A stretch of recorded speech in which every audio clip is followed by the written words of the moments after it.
أجمعين وأن تعمرنا وتنصرنا وتفتح علينا وترزقنا وتحفظنا.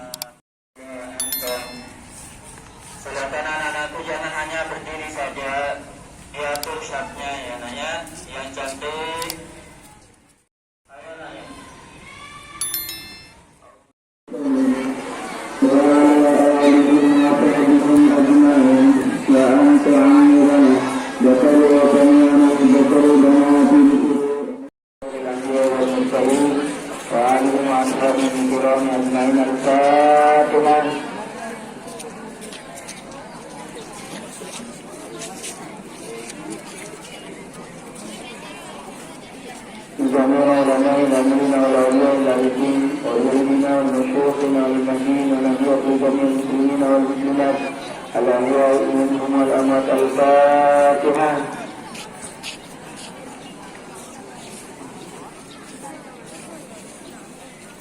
Kita niatkan untuk diri kita masing-masing selalu mendapatkan hidayah Allah Subhanahu wa taala, hidup aman, senang, tenteram, damai, bahagia, sukses dunia akhirat. Al-Fatihah.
والكتاب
متقابلين كذلك وزوجناهم بحور عين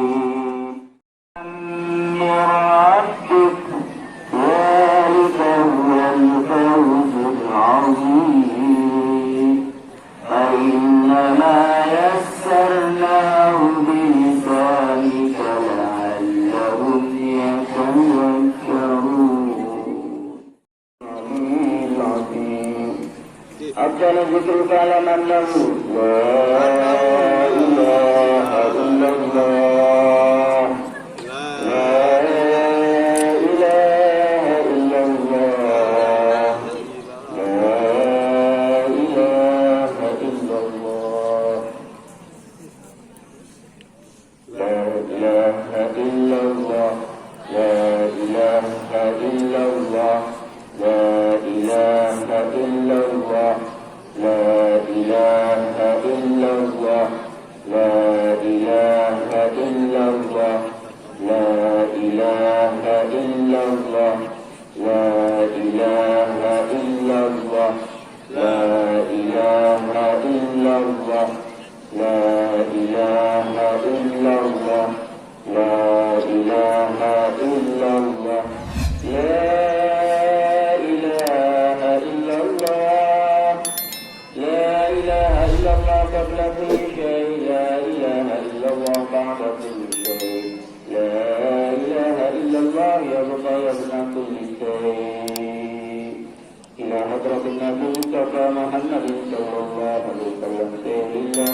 الفاتحة الرحيم الحمد لله رب العالمين والصلاة والسلام على أشرف الأنبياء والمرسلين سيدنا محمد وعلى آله وصحبه أجمعين لا إله إلا الله الحليم الكريم سبحان الله رب العرش العظيم لا إله إلا أنت يا جبار يا عليم يا رزاق يا كريم افتح علينا فتحا قريبا وارزقنا رزقا حلالا مباركا بغير حساب ربنا ظلمنا أنفسنا وإن لم تغفر لنا وترحمنا لنكونن من الخاسرين رب اغفر لي ولوالدي وارحمهما كما ربياني صغيرا ربنا آتنا من لدنك رحمة وهيئ لنا من أمرنا رشدا ربنا آتنا في الدنيا حسنة وفي الآخرة حسنة وقنا عذاب النار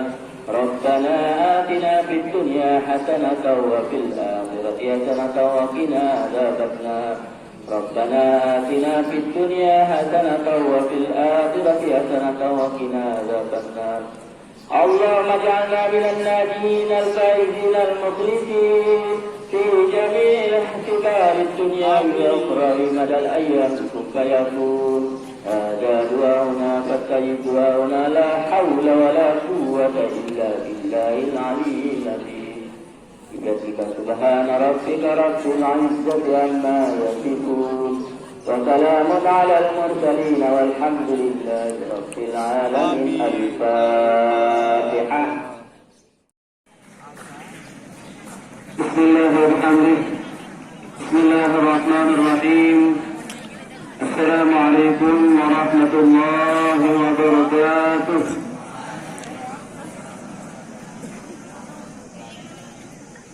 الحمد لله رب العالمين والصلاة والسلام على أشرف الأنبياء والمرسلين سيدنا ومولانا محمد أبي القاسم الأمين وعلى آله وصحبه أجمعين اللهم صل على سيدنا محمد مفتاح باب رحمة الله عدد ما في علم الله صلاة وسلاما دائمين بدوام ملك الله وعلى آله وصحبه وسلم سبحانك لا علم لنا إلا ما علمتنا إنك أنت العليم الحكيم. Madrasah yang sama-sama kita hormati, Bapak Ibu dan Guru dan anak-anakku peserta didik Madrasah Sanawiyah Negeri 1 Lombok Timur. yang kami banggakan. Puji syukur kita panjatkan kehadirat Allah Subhanahu wa Ta'ala. Pada pagi hari ini kita masih diberikan kesempatan sehingga kita bisa hadir di madrasah dalam rangka kita menuntut ilmu. Salawat serta salam kita haturkan kepada junjungan alam Nabi besar Muhammad sallallahu alaihi wasallam. Lebih-lebih pada pagi hari ini, hari Jumat, hari kita dianjurkan untuk banyak-banyak berselawat kepada Rasulullah sallallahu alaihi wasallam. Dalam sebuah hadis disebutkan, "Aksiru alayya min as-salati fi kulli yawmin jum'ati, fa inna salata ummati ta'radu alayya fi kulli yawmin jum'ati, faman kana aktsaruhum alayya salatan kana aqrabahum min manzilati." Perbanyaklah selawat kepadaku setiap hari Jumat, karena selawat umatku itu akan diperlihatkan kepadaku pada hari Jumat. Karena kana aktsaruhum alayya salatan kana aqrabahum minni manzilatan. Jadi barang siapa yang banyak berselawat kepada Rasulullah sallallahu alaihi wasallam, maka dialah yang paling dekat denganku kelak pada hari kiamat. Atau kama qala sallallahu alaihi wasallam, hadis riwayat Baihaqi. Berselawat kepada Rasulullah sallallahu alaihi wasallam itu seperti kita mengisi wadah yang sudah penuh. Ya, itu ibarat kita mengisi wadah yang sudah penuh. Maka yang akan basahnya itu akan kembali kepada kita yang mengisi. Ya, jadi ibaratnya Rasulullah Sallallahu Alaihi Wasallam itu adalah seperti wadah yang sudah penuh. Beliau maksum, beliau selamat dari apa? Selamat dari mengerjakan hal-hal yang tidak baik, sehingga kemudian beliau tidak membutuhkan sebenarnya. Beliau tidak membutuhkan selawat yang kita ucapkan itu. Maka selawat itu akan kembali kepada kita sendiri yang mengucapkannya. Jadi ibaratnya kita berselawat kepada Rasulullah Sallallahu Alaihi Wasallam itu ibarat kita mengisi wadah yang sudah penuh. Kita akan kembali kena rasanya. Ya. Anak peserta didik Madrasah Sanawiyah Negeri 1 Lombok Timur yang kami banggakan,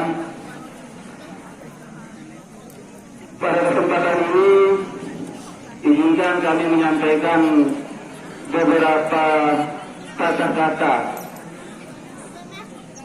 Jadi Syekh Nawawi Al-Bantani, beliau adalah seorang ulama Nusantara yang mendunia. Beliau adalah seorang yang berasal dari Banten, Jawa.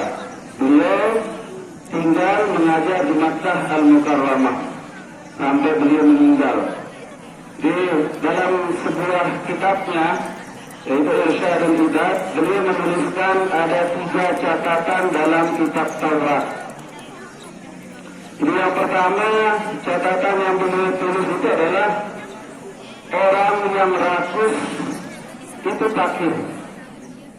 Jadi orang yang rakus itu adalah fakir, meskipun mereka memiliki kekayaan yang banyak. Kemudian yang kedua, orang yang taat kepada Allah itu akan ditaati oleh manusia, meskipun dia adalah seorang budak.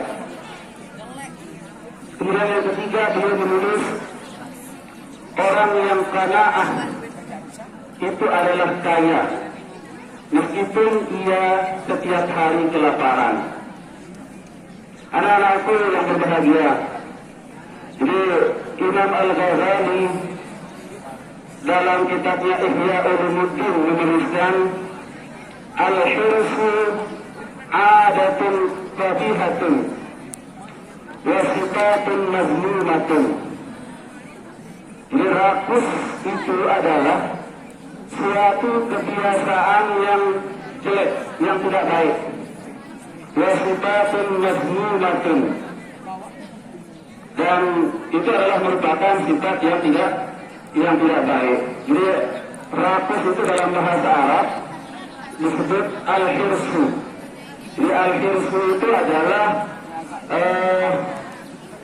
gambaran keinginan berlebih, gambaran keinginan berlebih terhadap harta benda dunia, makanan dan lain sebagainya. Jadi orang rakus. Jadi orang yang rakus itu adalah orang yang berlebihan terhadap harta benda, yang punya keinginan berlebihan terhadap harta benda, makanan maupun kesenangan di dunia ini. Jadi sifat rakus ini adalah sifat yang bisa menjerumuskan kita. Ya?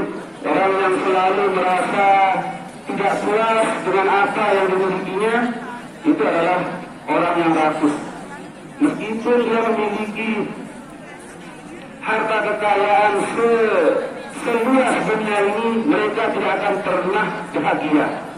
Sehingga disebutkan tadi, orang yang rakus adalah fakir. Jadi fakir di sini adalah fakir hatinya, miskin hatinya. Ya, karena mereka tidak pernah bahagia. Dia selalu pengen ini itu dan lain sebagainya. Ya, jadi orang yang rakus itu akan selamanya fakir meskipun dia memiliki kekayaan sebesar dunia. Kemudian yang kedua, orang yang taat kepada Allah itu akan ditaati oleh manusia meskipun dia adalah seorang budak. Jadi orang yang memiliki ketaatan kepada Allah Subhanahu wa Ta'ala itu sudah pasti dia memiliki ketakwaan kepada Allah Subhanahu wa Ta'ala. Dan ketakwaan itu adalah sebaik-baik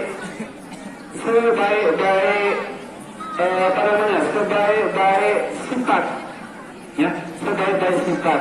Allah Subhanahu wa Ta'ala berfirman, "Inna akramakum indallahi atqakum." Jadi orang yang paling mulia di sisi Allah itu adalah orang yang paling bertakwa.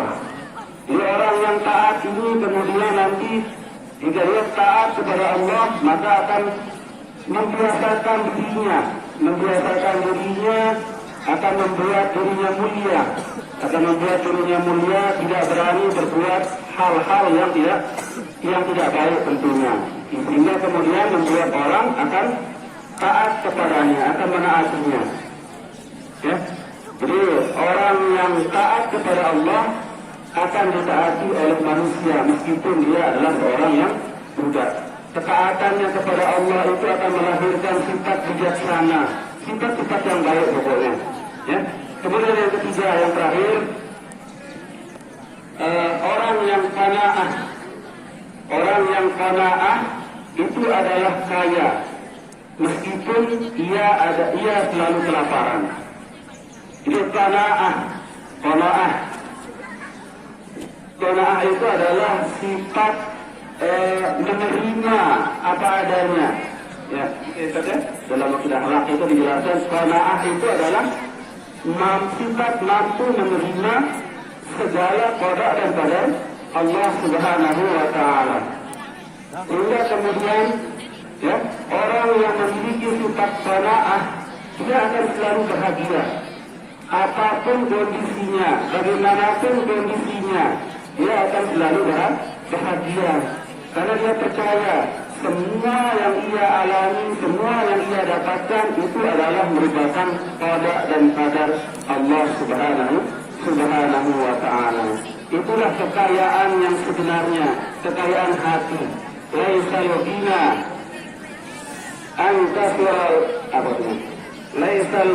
an kasratul ardi, walakinnal ghina ghinan nafsi. Jadi bukan dikatakan kaya orang yang memiliki harta benda, tetapi yang dikatakan kaya itu adalah orang yang kaya hati. Ya, orang yang kaya hati akan selalu bahagia. Terakhir, menjadi pengingat bagi kita, ya. Terakhir, supaya kita bisa mampu menjaga diri kita ingat bahwasanya kita sekarang ini berada di abad final katanya, ya, abad terakhir, ya. Kita berada di zaman terakhir, zaman fitnah kalau bahasanya Al-Maghfurlah Bapak Maulana Syekh. Ya, dalam syair beliau mengatakan, wa'lam akhi annana fi zamanil fitani hatta yara'ul hasana ma laysa bil hasani ma laysa bil hasani. Wa'lam akhi, ketahuilah wahai saudara-saudaraku, annana fi zamanil fitani, sesungguhnya kita ini berada pada zaman fitnah, hatta yaraul hasanan ma laysa bil hasani, sampai suatu kebaikan itu tidak lagi kita pandang sebagai sebuah kebaikan. Sebaliknya sesuatu yang tidak baik kita pandang itu adalah merupakan panutan. Ini namanya zaman fitnah. Nah, mudah-mudahan saya ini bisa menjadi pengingat kita bahwa kita memang sekarang berada pada zaman fitnah, supaya kita bisa berhati-hati, ya, supaya kita berhati-hati dalam kehidupan kita. Mungkin sekedar ini yang bisa kami sampaikan. Mohon maaf atas segala kekurangan. Assalamualaikum warahmatullahi wabarakatuh.